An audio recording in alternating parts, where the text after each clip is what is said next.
গ্রেফতারির দাবিতে সন্দেশখালীর ধূপখালীতে ফের রাস্তায় নেমে বিক্ষোভ মহিলাদের।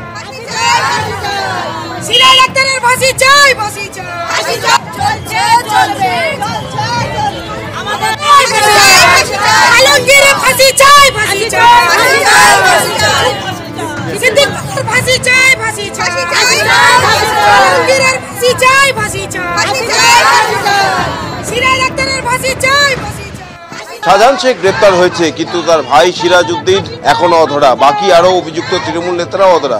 তাই এখনো শাহজাহান শেখ গ্রেপ্তার হওয়ার পরেও বেরমজুরে বিক্ষোভ দেখাচ্ছেন মহিলারা। কি দাবিতে আপনারা বিক্ষোভ করছেন? দাবি এটা যে তোমার হচ্ছে শেখ শাহজাহান যে গ্রেপ্তার হয়েছে, মানে গ্রেপ্তার হয়েছে কি জামাই আদর হয়েছে বুঝতে পারছি না। তার হাতে কোনো হেলকাম নেই, কোমরে কোনো কিছু নেই, তাকে মানে জামাই আদর করে থানায় নিয়ে এখনো পুলিশ কি শেখ শাহজাহানের বিরুদ্ধে কি মানে কি চামচাগিরি করতেছে পুলিশ? তার বিরুদ্ধে কঠোর সাজা চাই, ওর ফাঁসি চাই। আর আলমগীর এখানে খাল কাটাতে কোটি কোটি টাকা লুট করেছে, আলমগীর কোটি কোটি টাকা লুট করেছে, তার ফাঁসি চাই। সিরাজ ডাক্তার যে আমাদের উপর থেকে যে রোলার চালিয়েছে তার বিরুদ্ধে ফাঁসি চাই। যিনি প্রধান সিদ্দিক মোল্লা তার আমরা ফাঁসি চাই। আমাদের উপরে যে অত্যাচার করেছে, দিনের পর দিন আমাদের তুলে নিয়ে গিয়ে যে অত্যাচার করেছে, সিদ্দিক মোল্লার ফাঁসি চাই এবং ইমার্জেন্সি ওনাদের গ্রেফতার করে চাই। সিদ্দিক মোল্লার কথা সাহায্যে তপন মিয়া আমাদের জমি দখল করে গেছে, তার অবশ্যই শাস্তি চাই। বেরমজুরে মহিলারা বিক্ষোভ দেখাচ্ছেন এবং তাদের স্পষ্ট দাবি সিরাজউদ্দিন শেখ অর্থাৎ শাহজাহানের ভাই আলমগীর, শাহজাহানের আরেক ভাই সিদ্দিক মোল্লা এই এলাকার পঞ্চায়েত প্রধান, তারা প্রত্যেকেই তাদের উপর অত্যাচার চালিয়েছে এবং প্রত্যেকের বিরুদ্ধে আইনানুগ ব্যবস্থা নিতে হবে। পুলিশ আশ্বাস দিচ্ছে যাদের বিরুদ্ধে অভিযোগ রয়েছে প্রত্যেকের বিরুদ্ধেই ব্যবস্থা হবে, কিন্তু কবে এই প্রশ্ন কিন্তু থেকেই যাচ্ছে। ক্যামেরায় স্বপন মজুমদারের সঙ্গে ব্রতদীপ ভট্টাচার্য, এবিপি আনন্দ, সন্দেশখালী। একদিকে শেখ শাহজাহানের গ্রেপ্তারিতে সন্দেশখালীতে খুশির হাওয়া, কিন্তু সেই সন্দেশখালীতে যে ছবি দেখতে পেলেন শেখ সিরাজউদ্দিনকে গ্রেপ্তারের দাবিতে বিক্ষোভ দেখালেন গ্রামের মহিলারা। আর শেখ শাহজাহানকে গ্রেপ্তারের পর শেখ শাহজাহানের ভাই শেখ আলমগীর কি বলছেন শুনবো।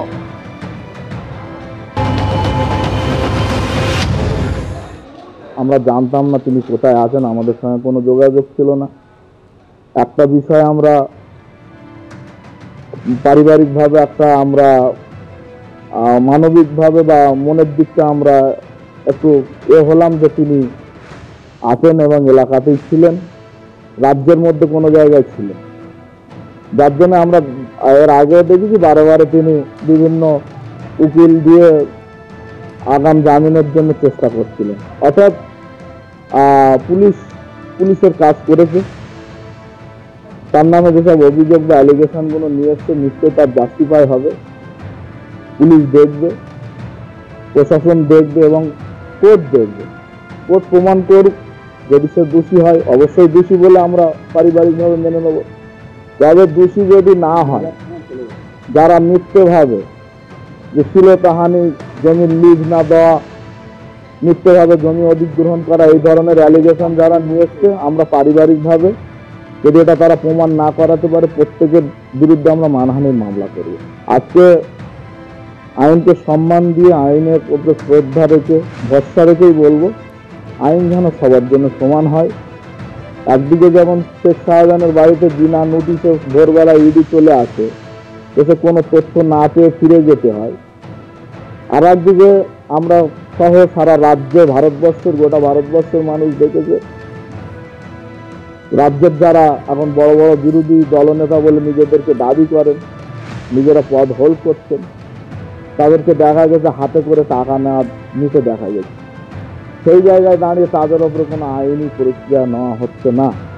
আমরা মহামান্য বিচারপতিদেরকে বলবো, দৃষ্টি আকর্ষণ করবো, কারণ সব কেস সবার জন্য সমান হয়। শেখ শাহজাহান যদি রেশন দুর্নীতি প্রমাণিত হয় তিনি সাজা পাবেন, আর যারা টাকা নিতে দেখা গেছে তারা যেন বাইরে না ঘুরে, তারা যেন ভিতরে থাকে।